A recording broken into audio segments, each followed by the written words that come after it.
एक ऐसी दुनिया में आपका स्वागत है जहां आम बच्चे बन गए हैं अकल्पनीय रोमांच के नायक। हमारी कहानी शुरू होती है कुछ ऐसे ही हीरोज से जो अचानक एक अनजान रहस्यमयी द्वीप पर पहुंच जाते हैं।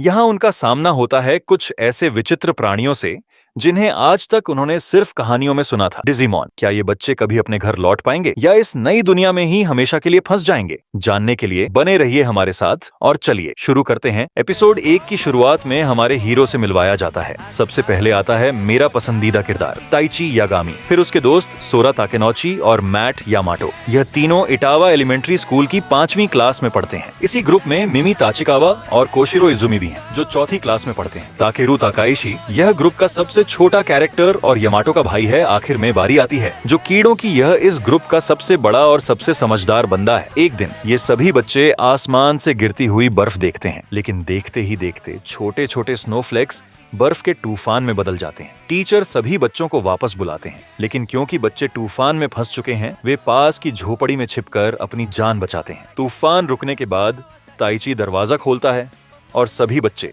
बर्फ में खेलने के लिए बाहर चले जाते हैं। कोशिरो हैरान था कि तूफान रुकने के बाद भी उसके मोबाइल में सिग्नल नहीं आए। बाकियों के बुलाने पर कोशिरो भी बाहर जाता है और सभी आसमान में अरोरा लाइट्स देखते हैं। तभी ताइची को आसमान में कुछ दिखाई देता है। इससे पहले कि बच्चे कुछ समझ पाते, उनके ऊपर कुछ उल्कापिंड गिरते हैं। बच्चे झुककर अपनी जान बचाते हैं। सभी नोटिस करते हैं कि जहां उल्कापिंड गिरे थे वहां से कुछ गैजेट्स बाहर आ रहे हैं। हर बच्चा एक एक गैजेट पकड़ लेता है। तभी एक बड़ी सी डिजिटल सुनामी उन सभी बच्चों को अपने अंदर खींच लेती है। सभी बच्चे बेहोश हो जाते हैं।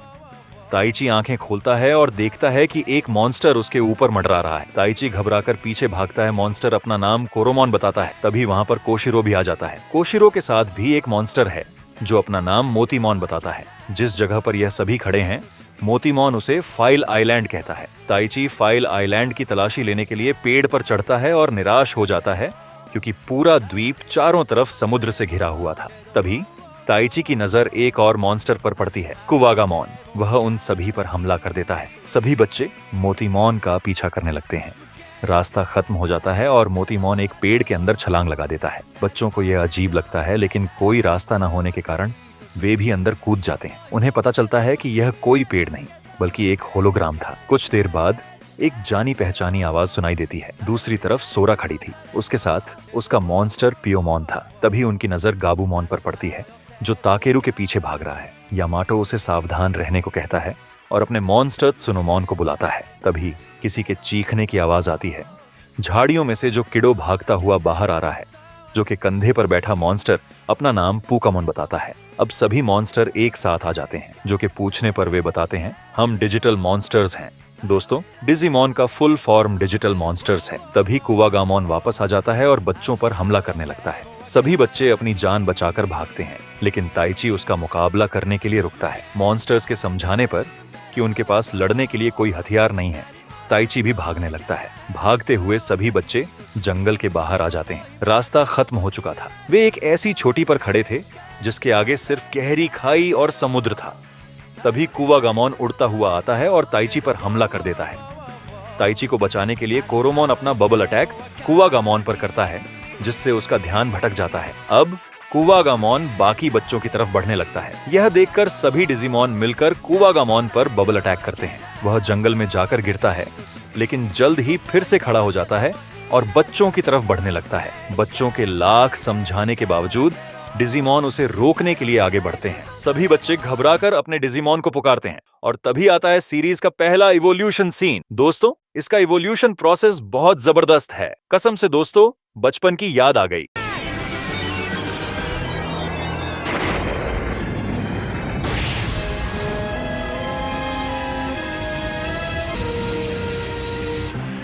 Coromon, Digivolve to Agumon.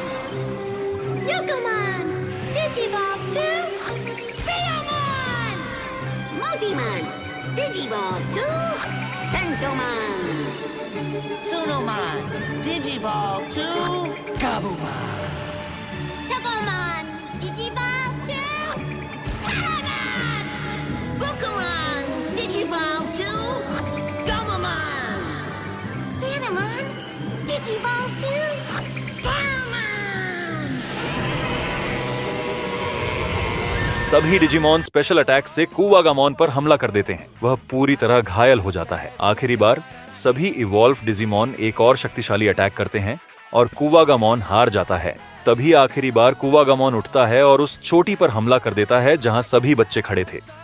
वह चोटी को बीच से तोड़ देता है और सभी बच्चे समुद्र में गिरने लगते हैं। लेकिन इससे पहले कि वे डूबें, गोमामॉन अपने साथी मछलियों को बुलाता है जो उन्हें डूबने से बचाते हैं। कुछ देर बाद सभी को होश आ जाता है और नदी के किनारे खुद को देखकर वे राहत की सांस लेते हैं। होश में आने के बाद मैट पूछता है कि अब उन्हें क्या करना चाहिए। ताइची अगुमॉन से पूछता है कि क्या यहाँ कोई और इंसान है, और जवाब था नहीं। इस बीच जो इस निष्कर्ष पर पहुंचता है कि यह जगह जापान में नहीं हो सकती क्योंकि यहाँ के जंगल ट्रॉपिकल थे और जापान ट्रॉपिक्स में नहीं आता। तभी ताइची को याद आता है कि उसने गिरते समय पास में एक महासागर देखा था और उसकी ओर जाने लगता है। अचानक उन्हें फोन बजने की आवाज सुनाई देती है और सभी उसकी ओर दौड़ते हैं, लेकिन तब तक आवाज बंद हो चुकी थी। समुद्र किनारे इतने सारे फोन बूथ मिलना अजीब था, लेकिन इसे नजरअंदाज करते हुए सभी अपने घर फोन करने लगते हैं। लेकिन इसका कोई फायदा नहीं हुआ क्योंकि सभी लाइनें डेड थीं। तभी ताइची कहीं और जाने की बात करता है, लेकिन मैट उसे यह कहकर रोक देता है कि भले ही वे फोन डायल न कर सकें, लेकिन वे किसी के फोन का इंतजार कर सकते हैं जैसे पहले। इसलिए सभी वहीं रुक जाते हैं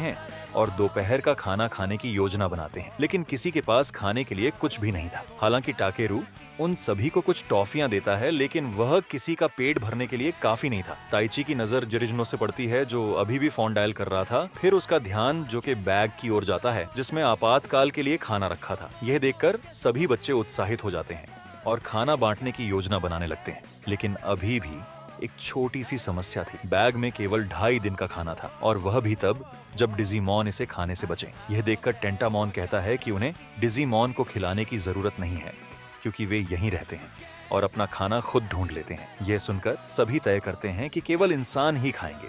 लेकिन तब तक ताइची अपने डिजिमॉन अगुमॉन के साथ खाना खाने लगा था। इन सब से दूर गोमामॉन पानी में तैर रहा था। तभी उसे पानी के नीचे कुछ महसूस होता है और अचानक समुद्र तट के बीच से एक तेज फव्वारा निकलता है जिसका दबाव इतना तेज था कि वहां लगे सभी फोन बूथ उखड़ जाते हैं और हम देखते हैं कि जमीन से एक डिजिमॉन निकलता है जिस पर एक मोटा कवच था।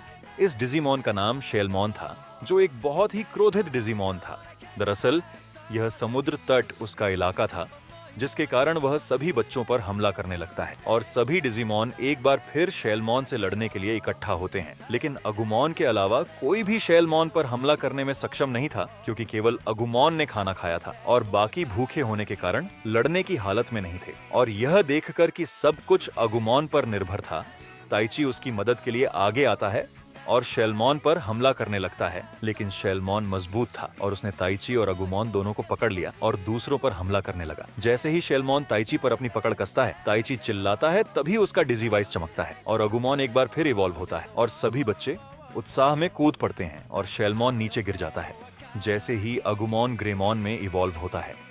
अब ग्रेमॉन और शेलमॉन एक दूसरे से लड़ने लगते हैं। ग्रेमॉन उसे अपने सींगों पर उठाता है और उसे हवा में उछालता है और अपने सबसे अच्छे अटैक मेगा फ्लेम अटैक से उस पर हमला करता है और शेलमॉन को समुद्र में दूर तक फेंक देता है। शेलमॉन हार गया था और सभी बच्चे और उनके डिजिमॉन सुरक्षित थे। ग्रेमॉन भी युद्ध की थकान के कारण वापस अगुमॉन में बदल जाता है और इस बार सभी डिजिमॉन भी बच्चों के साथ खाना खाने में शामिल हो जाते हैं। हालांकि खतरा टला नहीं था क्योंकि उन्होंने शेलमॉन को कुछ समय के लिए हराया था, लेकिन यह उसका इलाका था, इसीलिए संभावना थी कि शेलमॉन वापस आकर फिर से हमला कर सकता है। इसीलिए बच्चे उस जगह को छोड़ने का फैसला करते हैं। और इस बीच कोशिरो कहता है कि अगर वहाँ फोन थे तो यहाँ ऐसे लोग भी होंगे जिन्होंने ये फोन लाइनें बिछाई होंगी। बच्चे उसकी बातों पर विश्वास करते हैं और सभी योजना बनाते हैं कि उन्हें आसपास के इलाके में लोगों को खोजना चाहिए। भागते भागते सभी जंगल के अंदर पहुंचते हैं और थककर एक जगह पर रुक जाते हैं। तभी कोशिरो आसमान की तरफ देखता है और हम देखते हैं कि शाम ढलने लगी थी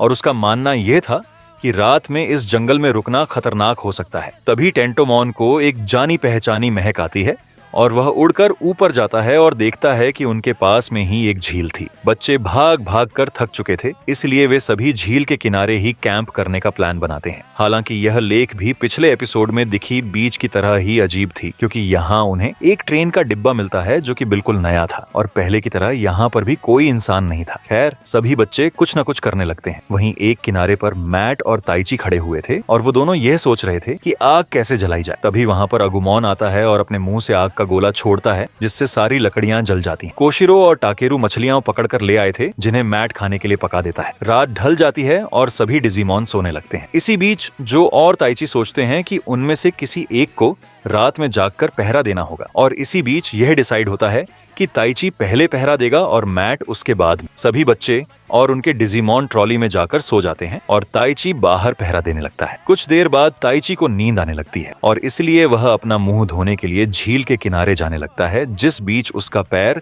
एक बड़े से पत्ते पर पड़ता है और हम देखते हैं कि उसमें कुछ हलचल होने लगती है। ताइची अपना मुंह धोता है और देखता है कि मैट उसके पीछे खड़ा हुआ था। मैट दूर चला जाता है और अपनी हारमोनिका बजाने लगता है। उसके पीछे वहां पर गैबूमॉन भी आ जाता है और अब ताइची और मैट नदी के अलग अलग किनारे पर बैठकर पहरा दे रहे थे। सब कुछ ठीक चल रहा था, तभी ताइची के हाथ में पकड़ी हुई लकड़ी जो कि जल रही थी वो टूट जाती है और गिरती है उस पेड़ के पत्ते पर जिस पर ताइची ने थोड़ी देर पहले कदम रखा था। ऐसा होते ही पूरी जमीन कांपने लगती है और झील में एक बवंडर आ जाता है और उसमें से बाहर आता है एक डिजिमॉन जिसका नाम था सीड्रामोन। दरअसल ताइची जिसे पेड़ का पत्ता समझ रहा था वो सेड्रामोन की पूंछ थी जो कि उस आइलैंड से जुड़ी हुई थी जिस पर सभी बच्चे आराम कर रहे थे। सीड्रामोन अपनी पूंछ के साथ पूरे आइलैंड को खींच लेता है। यह सब देखकर मैट भी उन्हीं की तरफ भागता है और सभी डिजिमॉन मिलकर सीड्रामोन पर हमला कर देते हैं, लेकिन उसे कुछ भी नहीं होता। इस पर ताइची अगुमॉन को एक बार फिर से इवॉल्व होने के लिए कहता है, लेकिन अगुमॉन ऐसा नहीं कर पाता क्योंकि उसे खुद भी नहीं पता था कि वह कैसे इवॉल्व होता है। दूसरी तरफ से मैट उस आइलैंड तक पहुंच जाता है और सीड्रामोन का ध्यान भटका देता है, जिसका फायदा उठाकर गए गैबूमॉन उस पर हमला कर देता है, लेकिन उसका भी कुछ फायदा नहीं होता। मैट को अपनी पूंछ में जकड़ लेता है। सीड्रामोन मैट को कस के मरोड़ता है और यह देखकर टाकेरू गैबूमॉन से मदद मांगता है, लेकिन उन दोनों की पावर काफी भी नहीं थी। तभी सेड्रामोन अपनी पकड़ और मजबूत करता है और मैट जोर से चीखने लगता है। तभी एक जानी पहचानी आवाज सुनाई देती है और मैट का डिजीवाइस चमकने लगता है और गैबूमॉन इवॉल्व हो जाता है गारुरुमॉन में। गारुरुमॉन सीड्रामोन पर हमला करता है जिससे मैट की जान बच जाती है, लेकिन सीड्रामोन गारुरुमॉन पर हमला करके उसे पानी में डुबो देता है। इस पर भी गारुरुमॉन हिम्मत नहीं हारता और वो वहां से बचकर निकल जाता है। एक बार फिर गारुरुमॉन सीड्रामोन पर हमला करने के लिए आगे बढ़ता है, लेकिन अचानक से सीड्रामोन अपना आइसेरो अटैक यूज करता है और गारुरुमॉन को बर्फ में जमाने लगता है। यह देखकर सभी घबरा जाते हैं। ऐसा लग रहा था कि वे सभी हार जाएंगे। तभी गारुरुमॉन बर्फ को तोड़ देता है और अपने best attack fox fire attack से सीड्रामोन पर जोरदार वॉर करता है और फाइनली सीड्रामोन हार जाता है। यह देखकर सभी बच्चे खुश होते हैं और एक बार फिर चैन की सांस लेते हैं, लेकिन पीछे खड़ा हुआ जो पूछता है कि वे जमीन पर वापस कैसे जाएंगे। इस पर गोमामॉन उन्हें चिंता न करने के लिए कहता है और वह अपनी मार्चिंग फिशेस को बुलाकर आइलैंड को झील के किनारे ले जाता है। जमीन पर आते ही कोशिरो को एक बात सूझती है और वह पूछता है कि सिर्फ गैबूमॉन ही क्यों इवॉल्व हुआ। इस पर सोरा कहती है कि शायद इसीलिए क्योंकि मैट मुसीबत में था। इसका मतलब जब भी कोई बच्चा मुसीबत में होता था तभी उसका डिजिमॉन इवॉल्व हो पाता था। बच्चे और उनके डिजिमॉन दोस्त एक नई सुबह के साथ आगे बढ़ रहे थे। मैट को एक अजीब सी जगह दिखती है जहां बहुत सारे टावर लगे थे। वो लोग उस टावर की तरफ बढ़ते हैं। ताइची को एक गांव दिखता है जहां वे जाते हैं इस उम्मीद में कि उन्हें वहां कोई इंसान मिलेगा, पर ऐसा होता नहीं। वहां बहुत सारे तभी पियोकोमॉन मिलते हैं। तभी उन्हें एक और डिजिमॉन मेरामॉन का हमला महसूस होता है। मेरामॉन हमला करना शुरू करते हैं और बच्चे उनसे भागने लगते हैं। तभी सोरा देखती है कि पियोमॉन अपने अटैक से हमला कर रहा था, लेकिन वह मेरामॉन को रोकने में कामयाब नहीं हो पा रहा था। सोरा उसे मना करती है कि वह ऐसा ना करे। मेरामॉन पियोमॉन पर हमला करता है, लेकिन सोरा बीच में आ जाती है और उसे बचा लेती है। यह देखकर सोरा अपने डिजिवाइस को उठाती है और पियोमॉन इवॉल्व हो जाता है बर्ड्रामॉन में। बर्ड्रामॉन हवा में उड़ता है और अपनी मेट्योर विंग्स अटैक से मेरामॉन पर हमला करता है। मेरामॉन हार जाता है और जमीन पर गिर जाता है। उसके हारते ही उसकी बॉडी से एक ब्लैक गियर बाहर आता है जो कि आसमान में जाकर टूट जाता है। उसके बाद मेरमोन नॉर्मल हो जाता है। अगले दिन सभी बच्चे पहाड़ पर आगे बढ़ते हैं, यह जानकर कि वे अपनी दुनिया में वापस जाने के लिए सही रास्ते पर हैं। पिछले एपिसोड के बाद बच्चे और उनके डिजिमॉन दोस्त आगे बढ़ रहे थे। हमारे हीरोज एक पुरानी फैक्ट्री के पास पहुंचते हैं जहां से मशीनों की तेज आवाजें आ रही थीं। फैक्ट्री में घुसते ही उन्हें अजीब सी अपने आप चलने वाली मशीनें मिलती हैं। फैक्ट्री के अंदर वे एक और रहस्यमयी जगह पर पहुंचते हैं जहां एक डिजिमॉन फंसा हुआ था। वो लोग उससे बाहर निकलते हैं पर एंड्रोमोन उन पर हमला कर देता है। एंड्रोमोन उन सब पर भारी पड़ता है और एक एक करके सभी डिजिमॉन को चोट पहुंचाने लगता है। उसकी ताकत बाकी डिजिमॉन से कहीं ज्यादा थी। कोशिरो डर जाता है लेकिन वह अपने लैपटॉप पर काम करता रहता है। तभी टेंटोमॉन एक तेज रोशनी में घिर जाता है। वह इवॉल्व होकर कबूटेरिमॉन में बदल जाता है। कुछ देर लड़ाई के बाद कोशिरो एंड्रोमोन के पैर में एक चमकता हुआ काला गियर देखता है। कोशिरो समझ जाता है कि यही काला गियर एंड्रोमोन को कंट्रोल कर रहा है और उसे बुरा बना रहा है। कबूटेरिमोन तुरंत एंड्रोमोन पर अपने खास अटैक मेगा ब्लास्टर से हमला करता है। बिजली का यह शक्तिशाली गोला सीधे एंड्रोमोन से टकराता है, जिससे वह लड़खड़ा जाता है और आखिर में एंड्रोमोन के पैर में फंसे काला गियर टूटकर बिखर जाता है। काले गियर के टूटते ही एंड्रोमोन पर से बुरा असर खत्म हो जाता है। वह शांत हो जाता है। एंड्रोमोन उन्हें बाहर जाने का रास्ता दिखाता है और हमारे हीरोज उसे थैंक्स बोलकर निकल जाते हैं। हम कहानी में आगे बढ़ते हैं और देखते हैं कि हमारे हीरोज जो है फैक्ट्री से निकलकर एक गटर में आ गए हैं और वहां पर उन्हें बहुत सारे मेंढक मॉन्स्टर दिखते हैं। मेंढक मॉन्स्टर उन पर हमला कर देते हैं और वह लोग बचते हुए एक दूसरे से अलग हो जाते हैं। कुछ देर बाद मिमी भागते हुए एक डिजीमोन जिसका नाम था मोनजाइमोन उससे मिलती है और वह उस पर हमला कर देता है। मिमी मोनजाइमोन से बच जाती है एक गड्ढे में छुपकर। उसके जाने के बाद उन्हें दिखता है एक टॉय सिटी। फिर वह लोग उसकी तरफ चले जाते हैं। मिमी टॉय सिटी में देखती है कि उसके दोस्त खिलौनों से खेल रहे होते हैं, पर वह समझ नहीं पाती कि आखिरकार हो क्या रहा है। फिर वह आगे बढ़ते हुए एक अजीब से कमरे में जाती है जहां पर एक चेस्ट रखा होता है। फिर वह उसको जांचती है और उसके अंदर हमारे हीरोज के डिजिमोन होते हैं। डिजिमोन्स बताते हैं कि उनके ऊपर मोनजाइमोन ने अटैक किया और उसके सभी दोस्तों को वश में कर लिया था। यह पता चलने के बाद मिमी और मोनजाइमोन का बैटल होता है, जिसमें जैसा कि आप सब जानते ही हैं कि क्या होगा। इवोल्यूशन पाल्मोन विकसित हो जाता है टोगेमोन में और फिर मोनजाइमोन की गुत्ती चटका देता है। हमेशा की तरह एक ब्लैक डिस्क निकलता है। उसके बाद मोनजाइमोन नॉर्मल हो जाता है। एपिसोड 7 की शुरुआत में हमारे हीरोज को आसमान में स्टीम दिखाई देता है। फिर वो लोग स्टीम की तरफ आगे जाते हैं तो वहां पर उनको हॉट स्प्रिंग दिखाई देता है, लेकिन उसका पानी कुछ ज्यादा ही गर्म होता है तो वो लोग उससे नहा नहीं सकते। वहीं पर उनको एक फ्रिज भी दिखाई देता है जिसमें बहुत सारे अंडे होते हैं। फिर उन अंडे को वो लोग पकाकर बहुत अच्छा सा खाना खाते हैं। रात में जो टहलने चला जाता है, लगता है खाना कुछ ज्यादा ही हो गया था। जोक्स सपाट जो अकेले ही पहाड़ चढ़ने की कोशिश करता है। थोड़ी देर ऊपर जाने के बाद वहां पर यूनिमोन आता है और तभी उसके अंदर एक ब्लैक गियर चला जाता है और वह हमेशा की तरह उन पर हमला करने लगता है। रात से दिन हो जाता है, तब भी वह उसका पीछा नहीं छोड़ता है। तब हमारे हीरोज उठते हैं और देखते हैं कि जो उनके पास नहीं है। सोरा और ताइची जो कि मदद करने के लिए आ जाते हैं और उसे बचा लेते हैं। उसके बाद यूनिमोन उन सब पर भारी पड़ रहा होता है। जो को यूनिमोन के अंदर एक ब्लैक गियर देखता है और वह यूनिमोन पर कूद जाता है, पर यूनिमोन उसे फेंक देता है। उसके बाद हमें देखने को मिलता है इवोल्यूशन। गोमामोन डिजिवॉल्व टू इक्काकुमोन। इक्काकुमोन जो को गिरने से बचा लेता है और यूनिमोन पर हमला कर टॉर्पीडो अटैक करके ब्लैक गियर बाहर निकाल देता है। गियर बाहर निकलकर टूट जाता है। फिर यूनिमोन उड़कर चला जाता है। इस एपिसोड की शुरुआत में हमें दिखाया जाता है कि लियोमोन और ओग्रमोन में बैटल होती है। फिर वह पर आता है डेविमोन। डेविमोन लियोमोन की 1 सेकंड में गुत्ती चटका देता है और उससे वश में कर लेता है। और इधर हमेशा की तरह हमारे हीरोज ये सोच रहे होते कि किस तरफ जाना चाहिए, तभी वहां आता है लियोमोन जो कि उन पर हमला करता है। फिर लोग भागते हैं पर सामने से ओग्रमोन जाता है। तब अगुमोन, गबुमोन, पलमोन, पियोमोन, टेंटामोन और गोमामोन विकसित हो जाते हैं और बैटल करने लगते हैं। ऊपर से डीविमोन देख रहा होता है। लियोमोन और ओग्रमोन हार जाते हैं और हमारे हीरोज पहाड़ चढ़ना शुरू कर देते हैं। चलते चलते उनको जंगल में एक बहुत बड़ा घर दिखता है। वह लोग बहुत थक चुके होते हैं तो वह लोग उसके घर में जाने का फैसला करते हैं। रात में सब सो गए होते हैं। तब ताइची को डीविमोन दिखता है। डीविमोन अपने एक ही अटैक से पूरे घर को तोड़ देता है और उसके दोस्तों को हवा में उड़ा देता है। डीविमोन अपना शक्ति प्रदर्शन करता है। उसके बाद लियोमोन को आदेश देता है कि ताइची को मार दे। तभी लियोन के पैर के नीचे एक डिजीवॉइस जाकर गिरता है और उससे एक रोशनी निकलती है जिससे लियोमोन डेविमोन के कंट्रोल से बाहर आ जाता है। लियोमोन ताइची को बचा लेता है और लियोमोन ताइची को कहता है कि वहीं आखिरी उम्मीद है। ताइची के बिना उसकी जान की कोई कीमत नहीं है और वही है जो इस दुनिया को बचा सकता है। इस एपिसोड में हम ताइची को देखते हैं जो कि मैं अपने दोस्तों को ढूंढने के लिए फ्रिजिमोन की मदद लेता है।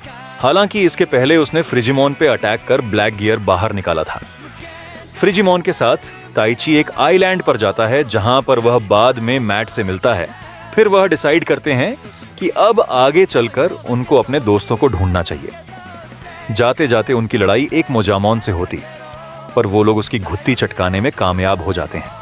और दूसरी तरफ हमें दिखाया जाता है कि मिमी जंगल में घूमते हुए किशोरों के पास पहुंच जाती है और कोशिरो कुछ हैकिंग जैसा कर रहा होता है। मिमी पूछते हैं कि तुम यहाँ क्या कर रहे हो, पर किशोरों अपने काम में व्यस्त रहता है और कोई जवाब नहीं देता। मिमी गुस्सा होकर उसी बिल्डिंग दे अंदर चली जाती है, पर वो एक भूल भुलैया होता है। उसके बाद कोशिरो अपने कंप्यूटर में कुछ कुछ करके मिमी का पता लगा लेता है। डिजी वाइस के जरिए रास्ता बता रहा होता, पर अचानक से सेंटरूमॉन मिमी पर हमला कर देता है। पर किशोरो वहां सही टाइम पर आकर उससे बचा लेता है और सेंटरूमॉन पे हमला करके ब्लैक गियर बाहर निकलते हैं। उसके बाद वह नॉर्मल हो जाता है और उन्हें डिजी वाइस के बारे में बताता है कि इससे निकलने वाली रोशनी किसी भी डिजिमॉन को ठीक कर सकती है। फिर वहां पे लियोमॉन आता है, पर वो लोग डिजी वॉइस की रोशनी दिखा के भगा देते हैं और वो लोग आगे के सफर के लिए निकल जाते हैं। तो दोस्तों, देखा आपने, इन 10 एपिसोड में हमारे इन प्यारे बच्चों ने कितनी मुश्किलों का सामना किया। एक अनजान दुनिया में आने से लेकर अपने डिजिमॉन दोस्तों के साथ मिलकर दुश्मनों को हराने तक उनका यह सफर चुनौतियों से भरा रहा है। हमने देखा कि कैसे ताइची और अगुमॉन की दोस्ती ने ग्रेमॉन को जन्म दिया, मैट और गैबुमॉन ने मिलकर गारुरुमॉन की शक्ति दिखाई, और कैसे सोरा, कोशिरो और मिमी ने भी अपने अपने डिजिमॉन को इवॉल्व करके उनकी रक्षा की। लेकिन यह तो बस शुरुआत है। डेविमॉन जैसे खतरनाक दुश्मन अभी भी उनका इंतजार कर रहे हैं। क्या ये बच्चे अपनी दोस्ती और साहस से इन नई चुनौतियों का सामना कर पाएंगे? यह जानने के लिए बने रहिए हमारे साथ। आपको इन 10 एपिसोड में सबसे अच्छा कौन सा डिजिमॉन लगा, नीचे कमेंट में जरूर बताइएगा। अगर आपको यह वीडियो पसंद आया हो तो इसे लाइक करें, अपने दोस्तों के साथ शेयर करें और हमारे चैनल को सब्सक्राइब करना ना भूलें, ताकि आप अगले एपिसोड की कहानी मिस न करें। जल्दी ही मिलते हैं, तब तक के लिए टाटा।